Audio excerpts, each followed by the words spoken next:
kulanti wacan oo wanaagsan jimco wacan daawada meel walba oo aad joogto waxaad kusoo dhawaataa janaalka tusmada filmada iyo sidoo kale barta kale lees xogaa si wada jira labadan iyo janaal hadaan oo kale waxaan kugu soo gudbinaa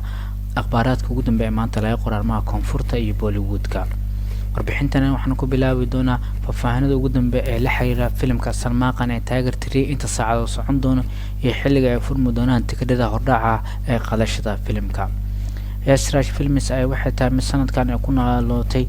filimka ugu horeeyay ee blockbuster-ka weyn ka noqday arrimaha argudashada iyo jaajusnimada ku saabsan ee bataan kaasoo January la daawaday waxaana filimkaas oo noqday filimada ugu waaweyn ee Hindiya ee bada sameeyaan waxay sidoo kale ay ka dhigtay soo laabasho waaliya oo Shaaruqan uu ku soo laabtay kaas oo muddo 4 sano ah oo filimada jelista uu ka maqnaa waxaana ka dhigtay in filimka xiga ee Tiger 3 inuu ahaan doono filim lamida filimka bataan oo kaas oo ku saabsan arrimaha jaajusnimada waxaana film soo saarayaasha ee Salmaan ee markale dib ugu soo celin doorkiisa idoo kula mudoweysa tirshada Katrina Kaif waxaan lagu wadaa in la daawado Diwaaliga November 12 markaan wararka ugu dambeeya laga qoraa filimka Tiger 3 waxay sheegayaan in director-ka Manish Sharma kaas oo soo kale filimkana saacad ahaan qiyaas ahaan inuu socon doono 2 saac iyo 35 daqiiqo taas oo dhiganta 155 daqiiqo waxaana sheegay xilliga qaadashada tikidhada hordhaca inay furmi doonaan 5 November hal isbuuc idoo ka harsantaas soo fasaxitaanka filimka Tiger 3 taas oo ka dhigaysa in filimkan la daawan doono waqti axada oo yar tahay in filim waqtigaas tiyaatarada uu koro Salmaan ayaa muuqaal gaar ah wuxuu ku lahaa filimka bataan kaas oo soo kaleena doorkiisa filimkaas gaarka oo noqday door iconic Shaaruqan Salamidana filimkan oo Tiger 3 ayuu muuqaal gaar ah ku lahaan doona soo kusoo gali doono doorka filimkiisa bataan taas oo Salmaan Shaaruqan wada jirkooda markale shaashadaha lagu wada arki doono Tiger 3 ayaa soo kale waxa door muhiim ah ku leh Imran Hashimi ee doorka xumaanta filimkaasi Tiger qoyskiisa waxay ku dhibaatooyin ee kala kulmayaan qolo ciidamada iyo soo kala dalkiisa kuwaas oo rabeen gacanta ku soo dhigaan waxaanu yahay mid markii dambe oo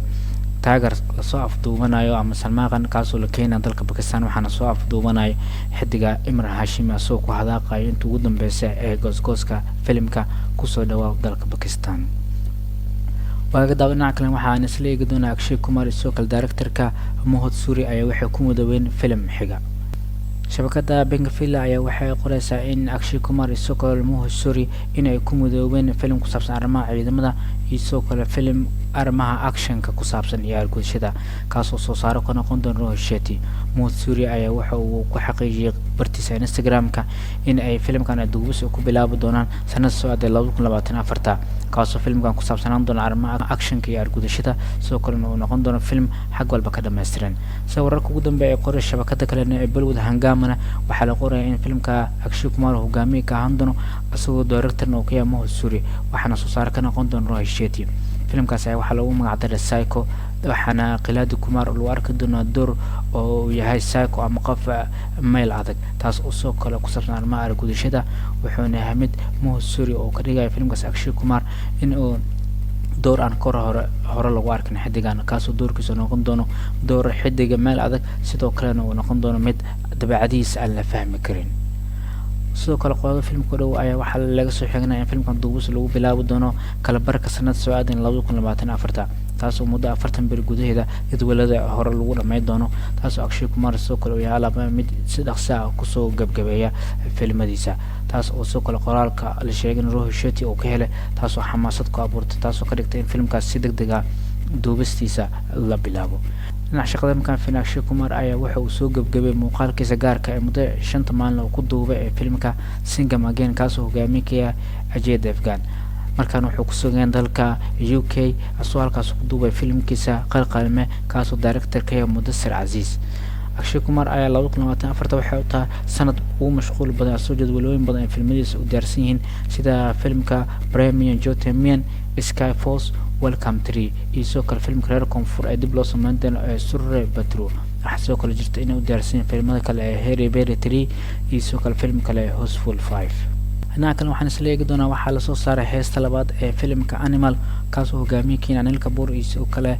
Ranbir Kapoor ee Shmika Mandana iyo Baby Doll Sandeep Reddy fanga filimka ku saabsan arrimaha action-ka argudashada Animal kaas oo hogaamiye Ranbir Kapoor Anil Kapoor Shmika Mandana Baby Doll iyo Tripti Dimri ay waxay filmada ugu xiisaha badan ee sanadkan la sugayaa taas oo soo kale xiiso ku abuurtay waxaana ka dhigan tahay in ay kala hore jirtay in laga soo saaray muuqaalka kooban ee kaartooyin hogaamiyaasha filimka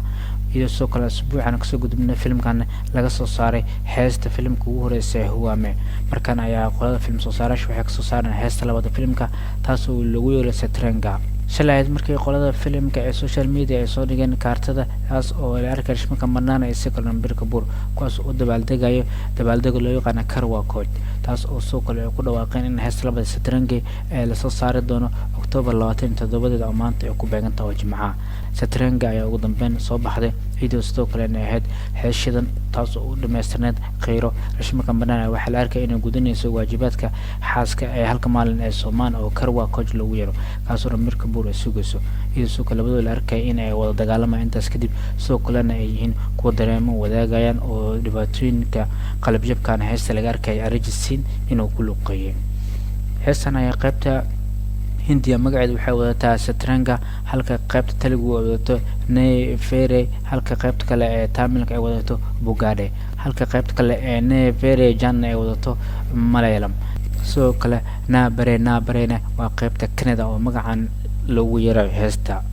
muuqaalka kooban animal ay waxayna qadamada la soo fasaxay isbuucooyin ka hor taasoo ka dhigtay in xiisaha u qaaday taageerayaasha in filimkan ay sugu waayaan filimkan wuxuu ku saabsan tahay sheeko wiil aabiisa kaas oo Rambir Kapoor oo doorkiisu yahay wiil kaas oo wada dheer u maray in uu familkiisa ku badbaadiyo soo kalena oo ilaaliyo waxyaabaha sirta mugdiga ay u qarsoon halkaan Kapoor doorkiisu yahay Rambir Kapoor aabiisa ee Balbir Singh halka Rashmika Manana ee doorkeeda Gitanjali ee xaaska Rambir Kapoor Babudal ayaa soo kala kaartada filimka la soo bandhigay bil ka hor soo la arkay in uu wajigiisa dhiig uu ka daadanayo taas oo doorka filimka soo inuu leeyahay laadarka ugu weyn ee filimkan ayaa xiiso soo la daawan doona 1 December waxaan isku dhici doonaa filimka Sanbahadur kaas oo hogaamiye ka Vicky Kaushal ugu dambeyn daawada waxaan isla eegi doonaa xidiga lagu magacaabo Junior NTR ayaa duubis wuxuu ku bilaabay jadwalkiisa labaad ee filimkiisa Devara Part 1